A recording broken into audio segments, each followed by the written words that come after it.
राधे राधे दोस्तों, कार्तिक मास का अध्याय तीसरा प्रारंभ करने वाले हैं। श्री कृष्ण भगवान के चरणों में शीश झुकाकर श्रद्धा भाव से पूजे, हरि मन पंचित फल पावे। सत्यभामा ने कहा, हे प्रभु, आप तो सभी कालों में व्यापक और सभी काल आपके आगे एक समान है। फिर ये कार्तिक मास ही सबसे प्रिय श्रेष्ठ क्यों है? आप सभी सतियों में एकादशी और सभी मासों में कार्तिक मास को ही अपना प्रिय क्यों कहते हैं? इस कारण बताइए। भगवान श्री कृष्ण ने कहा, हे भामिनी, तुम मुझे बहुत प्रिय प्रश्न किया है। मैं तुम्हें इसका उत्तर दूंगा और ध्यान पूर्वक सुने।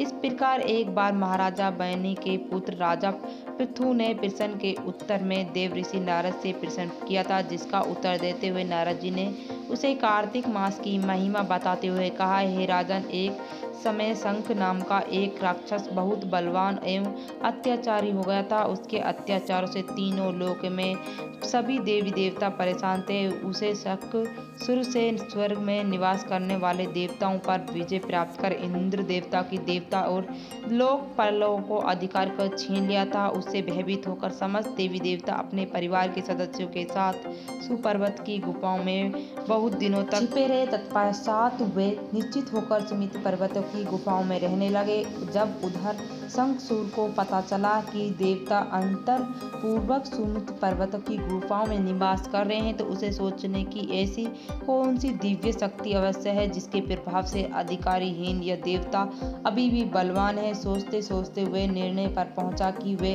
देव मंत्र के बल के कारण ही देवताओं को बलवान हो रहा है। यदि इस वेद छीन लिया जाता है तो वे बलहीन हो जाएंगे। ऐसे विचार आकर सुख ब्रह्मा जी के सत्यलोक में शीघ्र ही वेदों को हरा लिया। उसके द्वारा लिए जाने पर भय से उसकी चंगुल से निकल भागे और जल में समा गए।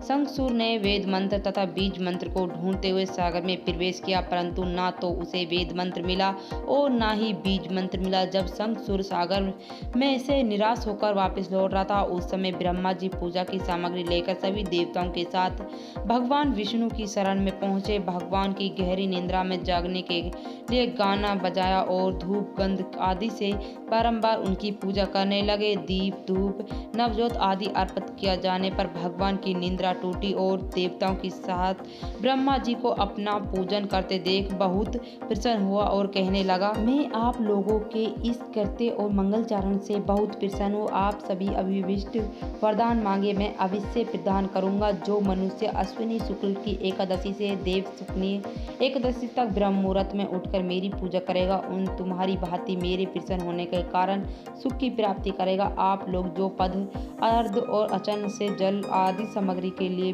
लाए हैं, वे अत्यंत गुणी वाले होकर आपके कल्याण करेंगे। शंखचूड़ द्वारा हर किए गए संपूर्ण वेद जल में स्थित है। मैं सागर पुत्र शंखचूड़ को वध कर उन सभी वेदों को अभी लेते आता हूँ। आज मैं मंत्र बीज और वेद सहित प्रतिवर्ष कार्तिक मास में जल में विश्राम किया करूँगा। अब मैं अत्यंत के रूप में धारण कर जल में जाता हूँ। तुम सब देवता भी मुनीश्वर सहित मेरे साथ जल में आओ। अब कार्तिक मास में जो जेठ मनुष्य प्रातः काल स्नान करता है, वह यज्ञ के अद्भुत स्नान द्वारा बलि भांति नहा लेता है। वह देव कार्तिक मास में व्रत करने वाले को सभी प्रकार का धन, पुत्र पुत्री आदि देता हूँ। उनकी सभी आपत्तियों से रक्षा करता हूँ। हे धनपति कुबेर, मेरी आज्ञा के अनुसार तुम उनकी धन धान्य की वृद्धि करना, क्योंकि इस प्रकार का आचरण करने वाले मनुष्य मेरे रूप में धारण कर जीवन मुक्ति हो जाते हैं। जो मनुष्य जन्म से लेकर मृत्यु पर्यंत विधि से उत्तम व्रत करते हैं, वे अपने लोगों की